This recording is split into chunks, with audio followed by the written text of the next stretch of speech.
Please subscribe to Public Talk TV. Please subscribe Public Talk TV. Please subscribe Public Talk TV. Please subscribe to Public Talk TV. Please subscribe Public Talk TV. Please subscribe to Public Talk TV. Please subscribe to Public Talk TV. తెలంగాణలో సోనియా సభ effect, ఏపీలో సంబరం. కాంగ్రెస్ అధినేత్రి సోనియా గాంధీ తెలంగాణలో పర్యటించారు. మేడ్చల్లో ఎన్నికల ప్రచార సభలో పాల్గొన్నారు. సభలో సోనియా గాంధీ ఏపీ ప్రస్తావన తీసుకువచ్చారు. తెలంగాణలో ఎన్నికల ప్రచార సభలో ఆమె ఏపీకి వరాలు కురిపించారు. ఏపీకి ప్రత్యేక హోదా ఇస్తామని హామీ కూడా ఇచ్చారు. రెండు ప్రాంతాలకు న్యాయం చేయాలనుకున్నామని, రాజకీయంగా నష్టపోయినా మాటకు కట్టుబడి తెలంగాణ ఇచ్చామని ఈ సందర్భంగా గుర్తు చేశారు.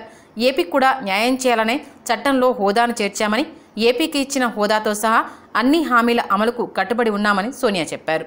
ఇదే విషయాన్ని ఏఐసీసీ అధ్యక్షుడు రాహుల్ గాంధీ పలుమార్లు చెప్పారు. కాంగ్రెస్ అధికారంలోకి రాగానే ఏపీకి ప్రత్యేక హోదా ఇచ్చి తీరుతామని స్పష్టం చేశారు. కాగా తెలంగాణలో హోదాను సోనియా ప్రస్తావించడం ఏపీ కాంగ్రెస్కు నూతనోత్సాహం వచ్చినట్లయింది.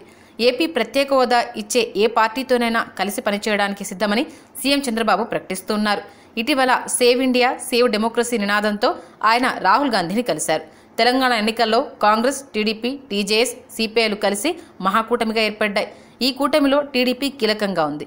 మేడ్చల్ సభలో సోనియా ఏపీకి ప్రత్యేక హోదా ఇస్తామని ప్రకటించడంతో ఏపీలో టీడీపీ, కాంగ్రెస్ పొత్తుకు లైన్ క్లియర్ అయిందని రాజకీయ విశ్లేషకులు భావిస్తున్నారు. మొత్తానికి ఏపీ ప్రజలు ఎంతగానో ఎదురుచూస్తున్న ప్రత్యేక హోదా తాము అధికారంలోకి వస్తే ఇచ్చి తీరుతామని చెప్పి సోనియా గాంధీ ఉద్వేగంగా మాట్లాడడంతో ఏపీ ప్రజలు సంతోషం వ్యక్తం చేస్తున్నారు.